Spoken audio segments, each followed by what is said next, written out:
El Señor me les bendiga en gran manera y damos gracias a nuestro Señor Jesucristo por permitirnos estar delante de ustedes y así llevar la palabra que Él tiene para nosotros en el día de hoy. Vamos a hablar hoy de que la luz que hay en ti no sea tiniebla. Soberano Señor Jesús, en estos momentos te damos gracias por permitir una vez más la oportunidad de compartir tu palabra. Por lo tanto, ruego que a través del Espíritu Santo nos des sabiduría, entendimiento y convencimiento de tu palabra para que así la guardemos en nuestro corazón, la apliquemos en nuestra vida y la enseñemos a otros. Amén y amén. Vamos entonces a leer el Evangelio de San Lucas, capítulo 11, versículo 33 al 35, y dice: Nadie pone en oculto la luz encendida, ni debajo del almud, sino en el candelero, para que los que entran vean la luz.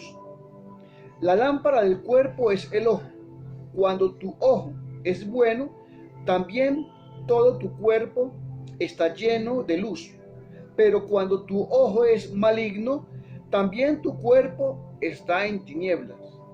Mira, pues, no suceda que la luz que hay en ti sean tinieblas.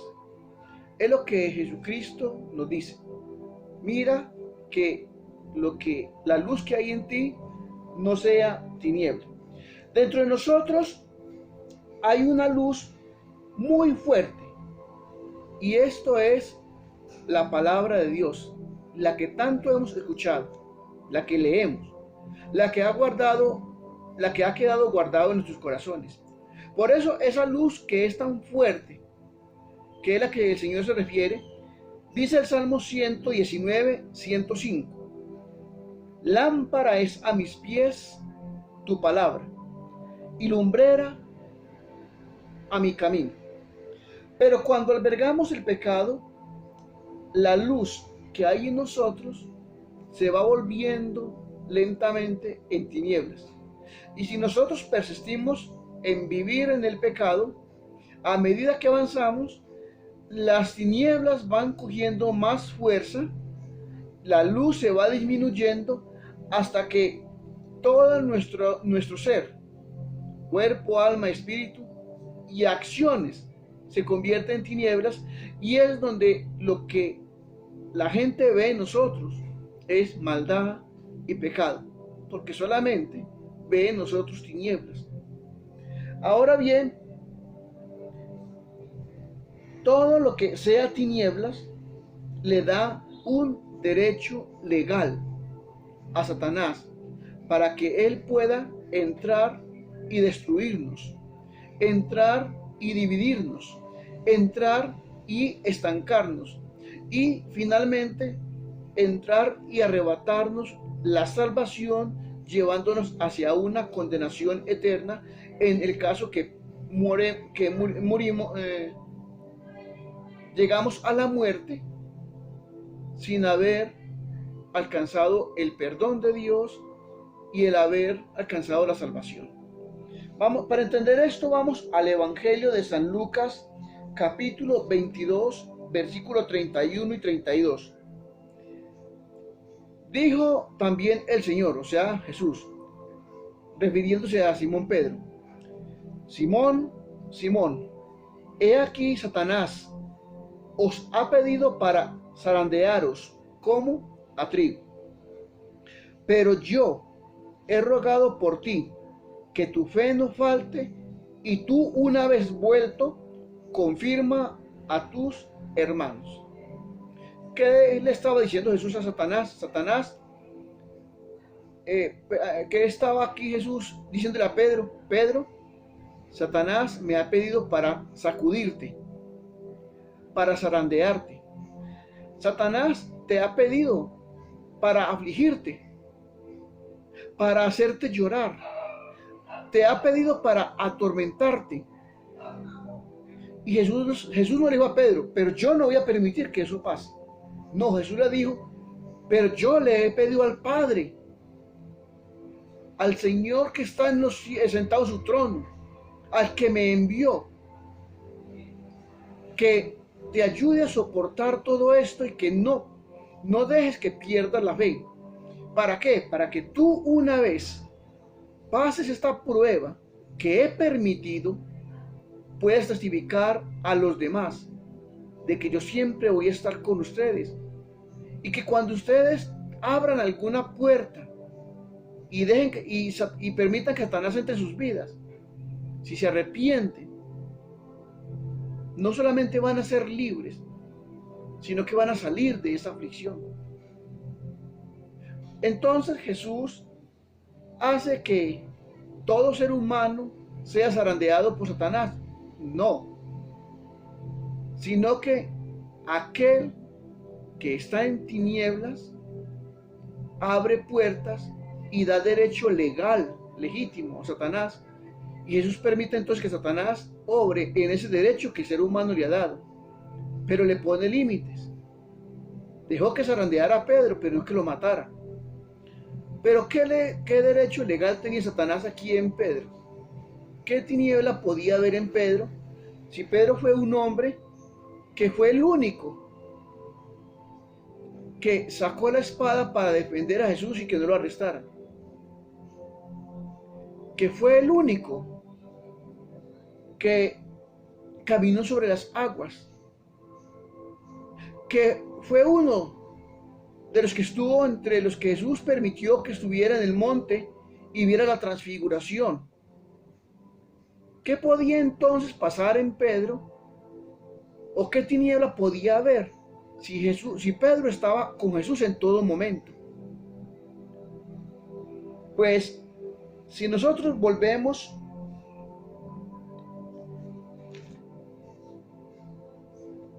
vamos a ver acá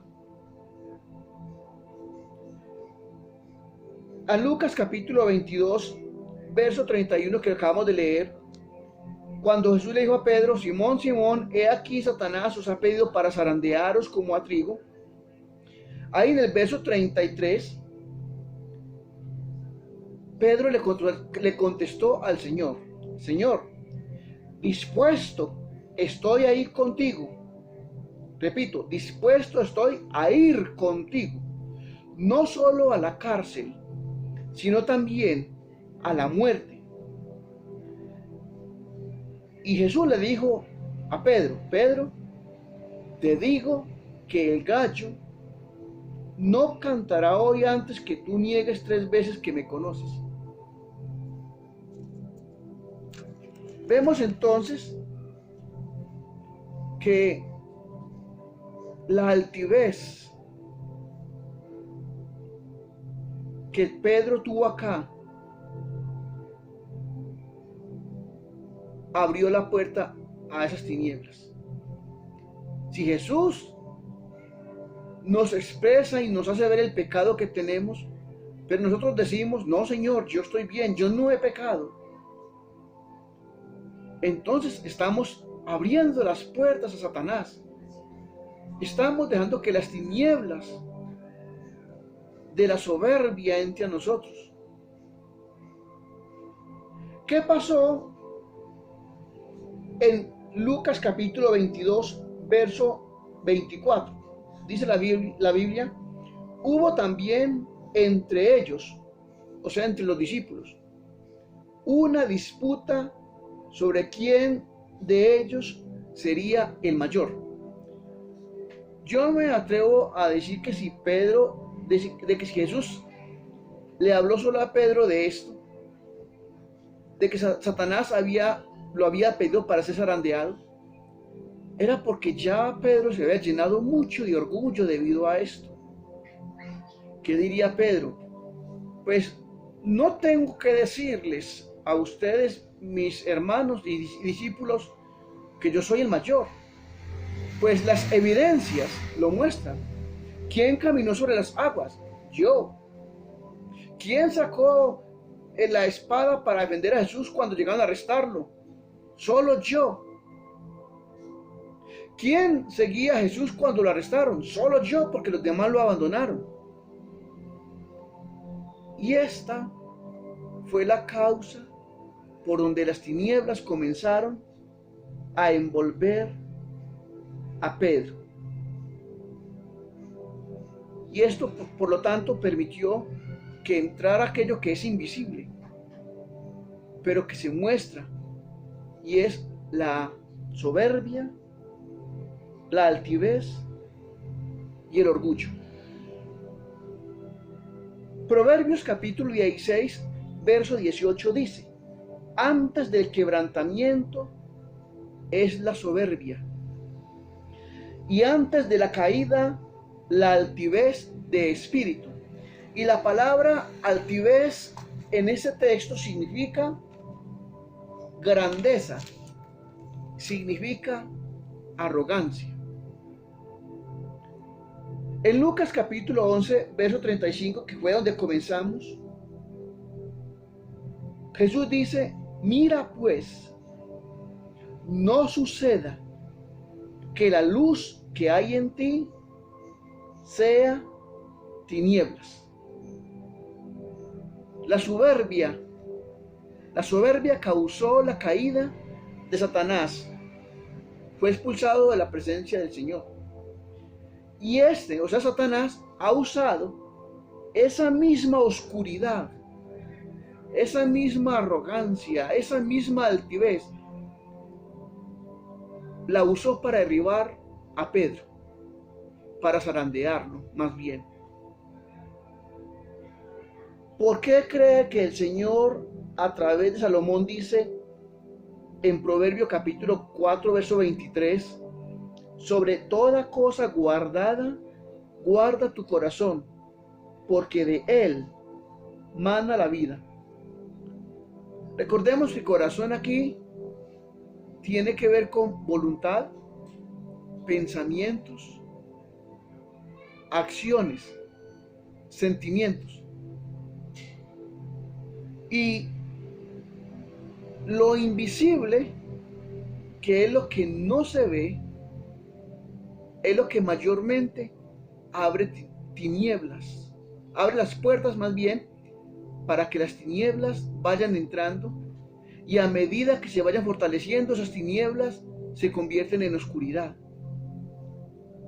Las tinieblas es el inicio que va oscureciendo poco a poco nuestros ojos para que no veamos el camino y tengamos que dar ya 1 o 2 pasos para ir caminando, porque las tinieblas, la neblina no nos deja ver de lejos. Pero cuando son tan profundas, llegamos a la oscuridad que ni siquiera podemos ver nuestros pies, no podemos ver el paso que vamos dando. Así pasa cuando entran las tinieblas, cuando se vuelve oscuridad. ¿Qué tinieblas puede haber en nuestro corazón? Y de seguro que hay. El rencor, la amargura, el odio, la venganza, el prejuicio que tiene que ver con juzgar a los demás, ver siempre que los demás están mal y yo no, ver el pecado de los demás y no ver mis pecados, condenar a los demás y no me condeno a mí mismo. Eso es ser arrogante y soberbio. Y de eso estamos llenos en nuestras iglesias, en nuestros hogares, en nuestros vecindarios. Gente que juzga, condena, calumnia, murmura, pero no nos vemos a nosotros mismos. Y eso ya hace de que nosotros haya tinieblas. Y esas tinieblas hacen que se vuelva un derecho legal ante Satanás para que él pida al Señor zarandearnos. Todo el tiempo Satanás le dice a Jesús: déjame zarandear a Julano, a Perano, que se cree un santo. Mira a Julano cómo condena al otro. ¿Y Jesús por qué lo permite? Para darnos una lección de que tenemos que andar en humildad, reconocer que somos pecadores y más que estar mirando a los demás, nos miremos a nosotros mismos todo el tiempo de cómo estamos delante del Señor. Pedro le dijo a Jesús: Señor, por ti doy mi vida, pero al mismo tiempo Satanás pedía zarandearlo. ¿Cuántas veces nosotros somos como Pedro? Señor, yo te amo a ti por encima de todas las cosas. ¿Cuántas veces las personas nos preguntan: ¿cómo estás? ¿Cómo va tu vida espiritual? ¿Cómo vas en el hogar? No, yo perfecto, bien, estoy excelente. Soy un ejemplo ante la sociedad. Pero hay pecados ocultos. Y así como Dios los ve, Satanás también sabe de esos pecados, porque es lo que le da la potestad y la autoridad de que siga obrando contra nosotros, buscándonos la caída. ¿Cómo estamos entonces nosotros? Termino como dijo Jesucristo: mira pues, no suceda que la luz que hay en ti se convierta en tinieblas. Vamos a orar al Señor y a pedirle perdón al Señor por nuestros pecados y que nos libere de esas tinieblas, o más bien nos dé la convicción para que nosotros liberemos de esas tinieblas que sabemos que son. Soberano Señor Jesús, en verdad te pido perdón porque me he caracterizado en mirar a los demás, en juzgar, en condenar, en seleccionar quién tiene pecados grandes, pequeños, pero no me miro a mí mismo. Por ello, Señor, con tu sangre lávame de todo pecado y de toda maldad, y una vez sean mis pecados perdonados, inscribe mi nombre en tu libro, el libro de la vida que está en el cielo. Yo renuncio, Señor, a esos pecados, a esas tinieblas que he cargado hasta el día de hoy por mi propia culpa y por las maldiciones que me han alcanzado por el pecado de mis padres, abuelos, bisabuelos y tatarabuelos. Asimismo, Señor, en tu nombre te ruego que cortes toda maldición que por mí haya caído sobre mis hijos, nietos, bisnietos, tataranietos, aunque no hayan nacido. Y te recibo como mi único Señor y Salvador, y confieso y creo que moriste por mí en la cruz, resucitaste al tercer día, venciendo la muerte, haciéndola retroceder. Has resucitado, te has sentado a la diestra del Padre, y desde allí has enviado al vicario de Cristo a nuestras vidas aquí en la tierra, que es el Espíritu Santo, para que nos dirija y nos convenza de tu palabra, nos convenza del pecado y de la verdad. Gracias pues, bendito Señor, por la oportunidad que nos has dado. Y yo, Señor, que me has permitido dar esta enseñanza, también te doy gracias por todos aquellos que la están recibiendo y la están compartiendo en sus redes sociales, para que miles de personas sean alcanzados por ella y se arrepientan. Y confieso por fe que mínimo una persona en este momento de los que están escuchando la enseñanza te están entregando a ti la vida, convirtiéndose un alma más para el Señor y un motivo más para que haya fiesta en el cielo. Gracias, Señor Jesús. Gracias, Padre eterno. Gracias, Espíritu Santo. Amén y amén. Bueno, no olviden compartir a sus enseñanzas en las redes sociales, y el Señor me les bendiga en gran manera, y hasta una próxima ocasión, si así Dios lo permite.